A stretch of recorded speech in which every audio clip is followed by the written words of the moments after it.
Hey everyone, Sycra here, and in today's video I'm going to show you how to draw the proportions of the female adult. So, I already did one on the male, so it's pretty much going to be similar to that one. So right away, I'm going to define how tall the figure is. So, it doesn't matter what your measurement is, you just figure out roughly how big you want your person, and then I'm gonna split it in half, and this is gonna be where the crotch is, and it's roughly in half, and split it again in half, and then again. So I'm relying once more on the 8 head model, same as the man, and now we have it divided into 8 segments, right? After we divide it in half, and then half again, half. So the first one's going to be the head, and we're going to have the collarbones,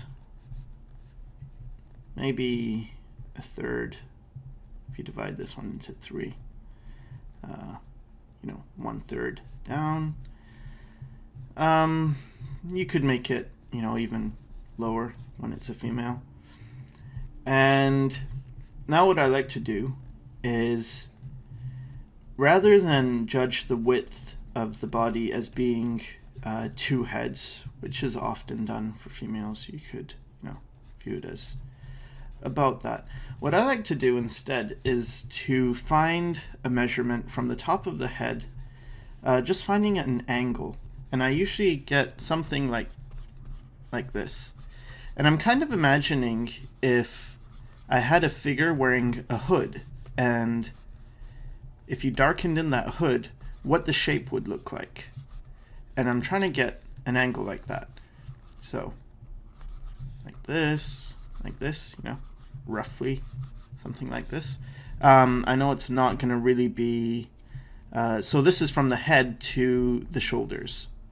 I know it's not going to be like that, because it doesn't look right, and it's probably not going to be, too much the other way. Now, of course, you could exaggerate it and make it like that. That's totally fine. But it tends to be around this angle, so top of the head to the shoulders. And the reason I like to do this instead of, measuring it, so I say the body is 2 heads wide, is because to me that takes longer to imagine. Okay, here's a head, and then half of that, and half of that, and I get this angle. Maybe it's 2.5 heads. For the guy, it might be 3 heads. The reason I prefer this is it's just faster. And often what happens is, let's say I have a page here. This is my page. And I'm drawing a figure, and I start with a head, and let's say the head's this big. Well, I tend to get this whole area off a lot, or at least I used to. So maybe I'd think, okay, here's the neck, and then the shoulders are around here somewhere. Not exactly sure. I find that once I get that angle down, that hood type thing, and I can figure, okay, the shoulders are about here. That makes my whole life a lot easier once I have the shoulder width, because then from this point I can get the rest, and I'm going to show you the rest now. So, okay, so I get how wide the shoulders are. Now I'm going to take a point from the shoulders straight to the crotch. So, start with our head, find the shoulders, and then triangle to the crotch, which is halfway. So you kind of have 2 triangles, or like a diamond, but that's not really important to think of it that way, as a diamond. It's better to just think of it a head, find the shoulders, and then this going down. And now for the hips. So I kind of divide it into 2 shapes. One is this first triangle, and then I find the hips. And a good way of doing this is to start with the neck So you could imagine roughly how big the neck is. On a female, it's going to be, you know, if this is the whole head, it's probably going to be within that head shape. Like it's going to be, let's do it here. So here's the head. Well, the neck's not going to be like this, probably. Maybe it would be on a man. It's going to be more narrow than that. And, you know, something like this. You could go more skinny. It's up to you. Just too thick tends to look masculine. And hey, if you have a masculine woman, then I suppose that's all right. But in general, I tend to make the neck thinner because it's a difference. And, you know, I mean, between the men and the women. And I tend to exaggerate difference rather than minimize it. So we have our neck, and now from here, from this neck, I'm going to pull this all the way down and then find the hips. And I'm keeping it somewhat similar to this width of the shoulders. So it's, you know, almost equal. You could push it out more or less. It's up to you. But it's kind of close. So now we have these three shapes. So we start with the head. Got my little triangle, find the shoulders. Bigger shape for that big triangle for the body. And then you get your hips in. And now from there, you just get your arms. So I'm just going to use my lightning bolt technique. Get the arms in there. And the legs. And the knees are going to be halfway from the halfway point to the bottom, which is the feet. So I'm going to get those in. And like the video where I showed the proportions of the man, I'm going to draw these triangles to get the boundaries of where the legs are. Now the legs are actually going to start a bit within this top section. So let's say this person was wearing underwear. It's going to be kind of like that and not, you know, down here. So get something like that in. Can do the same for the top of the arms, and then, you know, build it in with the lightning bolt technique. And I've gotten questions about people, or from people, asking me, you know, did you create the lightning bolt technique? I haven't seen that before. I think you stole it. Well, first of all, no, I didn't steal it. But it's not entirely my own invention in that it comes from this opposite C technique where you have an angle like this, and an angle like this, and an angle like this, and it creates a rhythm in the body. So for instance, you could have the thigh having a curve like this, and then the knee having a curve like this, and then the calf having a curve like this, and it's the opposite C. The problem is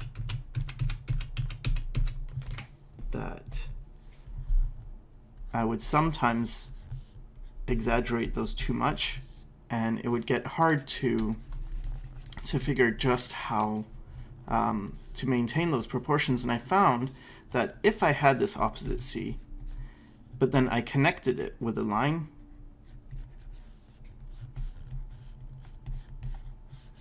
then suddenly these curves became much more manageable. So like for the shoulder, and then if I just connect these, then, you know, this arm's in a much better proportion than if I just went, you know, like this with the opposite C technique and then connected it. It's still okay, but it's easier to lose your proportions with this one. So I would say I invented the lightning bolt, but it is a modified opposite C. And if you want to think of it that way, it's just modified opposite C, then go ahead. That is cool. All right, so pretty much that's it. That's our figure. Now where it gets skinny here, in between this, the neck going to the hips, and then this triangle, there's a point here. A bit below that you'll get your navel. Now this is, so, and then the nipples will be 2 heads down. So if this is 1 head down from the top to the chin, then 2 heads down, it's gonna get you where the nipple area is. And then if you draw an equilateral triangle, that'll give you the position of where those nipples would be in the center of the breasts. Now, from here, it's just a matter of fleshing things out. So, can find where the arms are going to be, the hands, and then just kind of outline some of this. And yeah, you have the female. So that's the basic proportions I use. But I don't always use the thing where I start with the neck and then I go down to the hips. It's a good method. It's from the Riley method, Frank Riley's technique.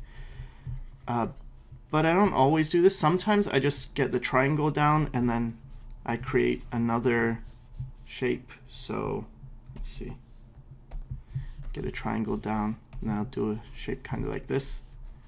So I got my 2 shapes, and then in between kind of add where the navel is, then I get the legs and the arms and where the hands are. Do my little trick to find proportion of my head, and that's kind of how I go about doing the figure. But this one is a bit stretched, and you gotta more use your judgment. You have to use your judgment more. God, terrible. Okay, so you know, still can find the nipples with this triangle, but that's just faster for me to use my eyes and just kind of guess at how big these things are. But to know in general that from the top of the head to the crotch, it's going to be that distance. It's going to be the same to the bottom of the feet. So once you've done this a while, you can kind of just, you know, scribble in a body pretty quick. And yeah, you could do this way or create from the neck. I find when you create the thing from the neck down to the hips, it's much more realistic, the proportions.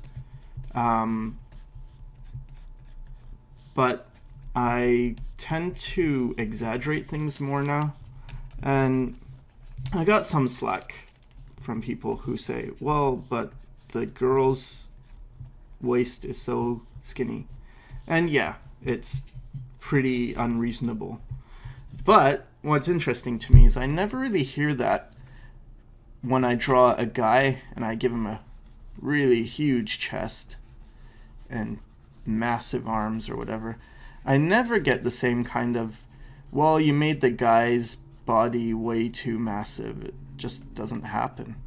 So, I don't know. I think, in fairness, it's okay to exaggerate both, or not, like, whatever, you know, if you don't like exaggerating things, you don't have to. I just personally, I feel like the older I get, the more I tend to exaggerate things and push them.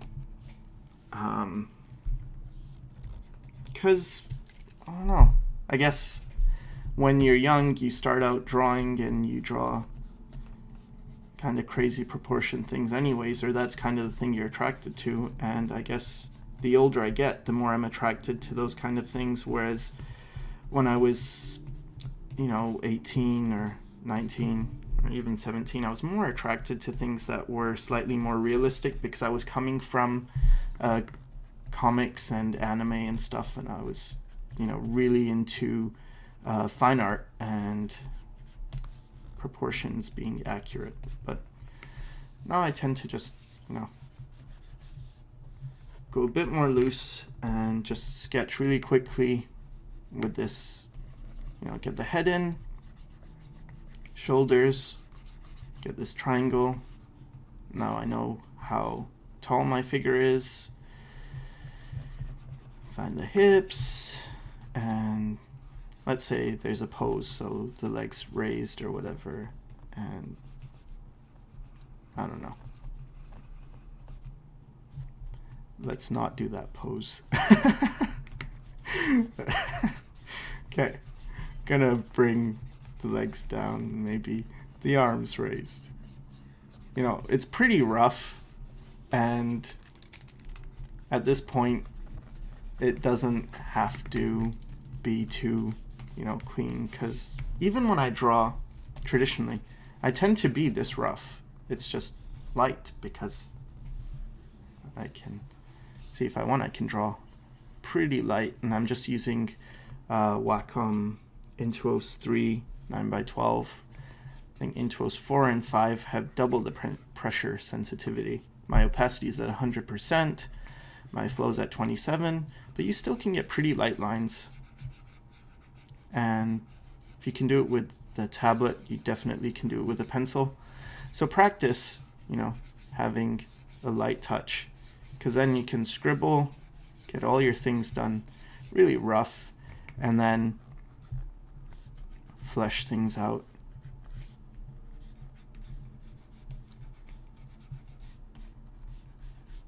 With more detail on top of that.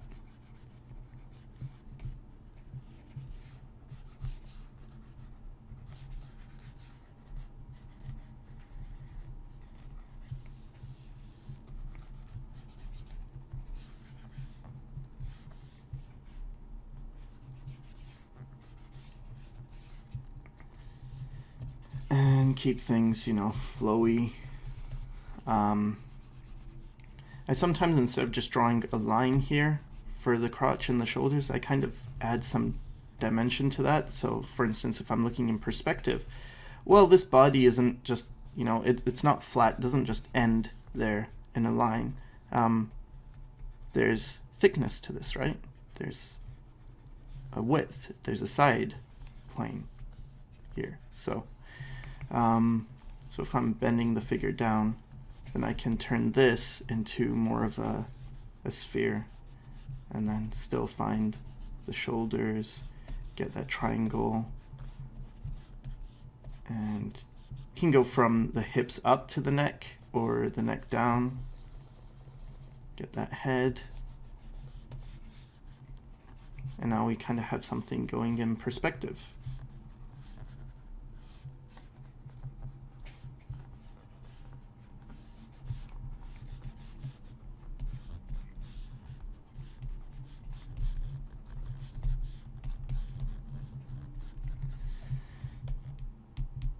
So anyway, here we go.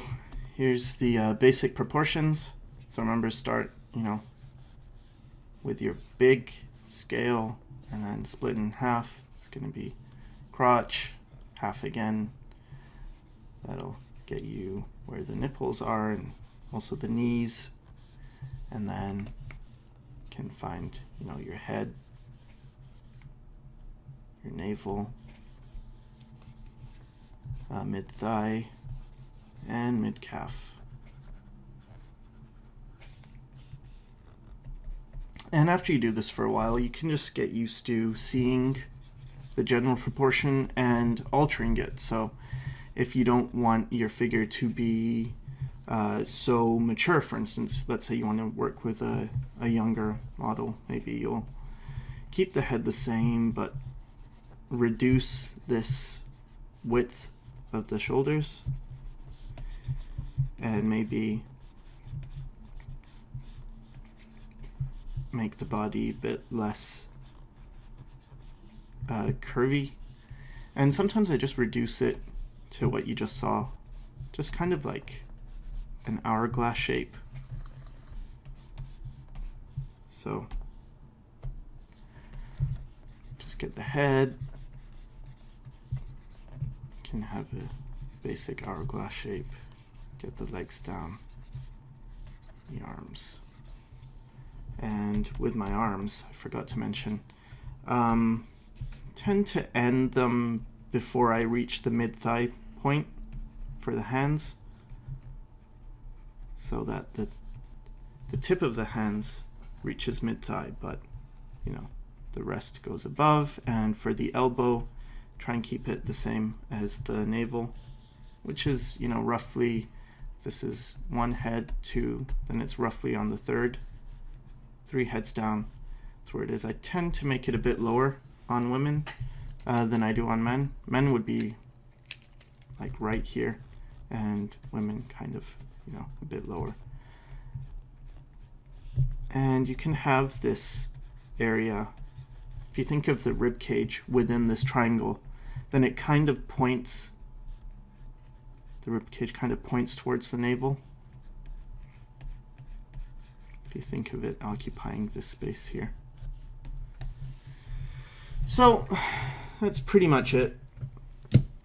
It's my proportions of the adult female. Hope it helps, and thanks for watching.